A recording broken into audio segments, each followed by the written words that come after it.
தாய் தமிழ் உறவுகளுக்கு காலை வணக்கங்கள். காமராஜ் அவர்கள் நினைவு நாளில் புலந்து கட்டிக்கிட்டு இருக்காரு.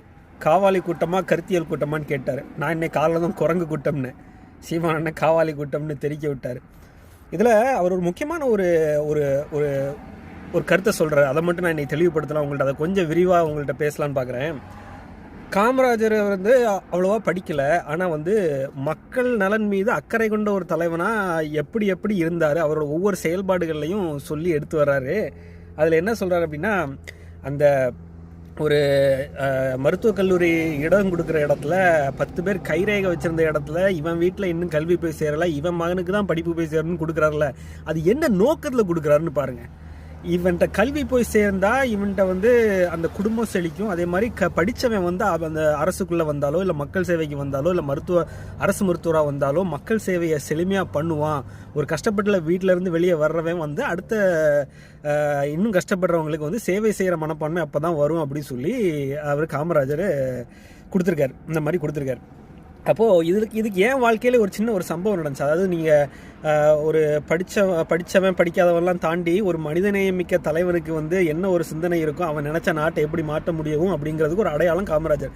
நான் சென்னையில் ஒரு வாட்டி, எங்கள் அப்பா ஒரு விவசாயி, நான் சொல்லியிருக்கேன்.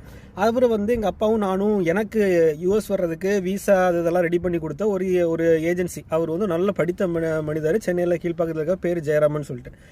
அவர் பார்க்குறதுக்காக நான் எங்கள் அப்பாவை கூட்டிகிட்டு போய் சென்னையில் போயிருந்தேன் ஒரு வாட்டி. அவர் ரூமில் உட்காந்து பேசிகிட்டு இருக்கோம். நானும் எங்கள் அப்பா அவர் முன்னாடி உட்காந்து பேசிக்கிட்டு இருக்கோம். ஏதோ ஒரு சின்ன ஒரு விண்ணப்பத்தை ஃபில் பண்ணுறதுக்காக நான் வெளியே போயிட்டேன். எங்கள் அப்பாவை தனியாக ஒரு 5 நிமிஷம் அவரோட விட்டுட்டு போயிட்டேன்.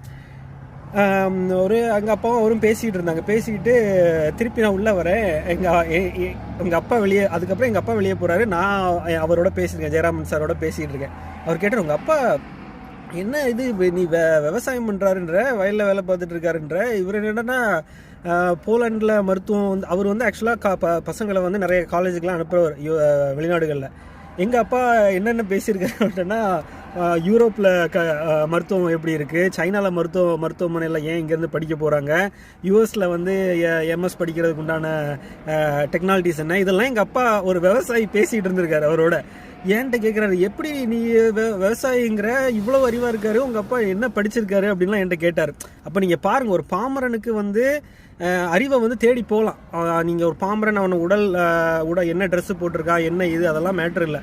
நோக்கம் இருக்கணும், கல்வி இருக்கணும், ஒரு சேவை மனப்பான்மை இருக்கும். அவன் தான் நாட்டுக்கு தலைவனாக வரணும். நீங்களும் சந்தித்து பாருங்கள். காவாலி கூட்டத்தை ஒழித்து கட்டுறதுக்கு என்ன வேலை உண்டோ அதை தான் பார்க்கணும். வாழ்க வளமுடன்.